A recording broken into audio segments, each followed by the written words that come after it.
মুজাহিদে আহলে সুন্নাত, সুন্নিয়তের নয়নমণি, সুন্নিয়তের গৌরব হযরতুল আল্লামা সৈয়দ আহমদুল্লাহ হক মেজবান্ডারি মাদ্দাজিল্লাহুল আলী নায়েবে সাজ্জাদানশীল গন্ডন্ডি দরবার শরীফ বোয়ালখালী চট্টগ্রাম।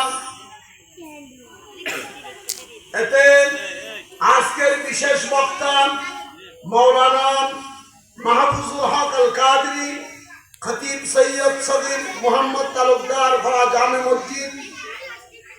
আজকের সম্মানিত অতিথি মেজবান্ডারি গৌসিয়া হক কমিটি বাংলাদেশ বোয়ালখালী উপজেলা সাংগঠনিক সমন্বয়কারী বিন্দু, আজকের এই মাহফিলের সম্মানিত সভাপতি মোহাম্মদ জানি আলম, সভাপতি মেজবান্ডারি গৌসিয়া হক কমিটি বাংলাদেশ।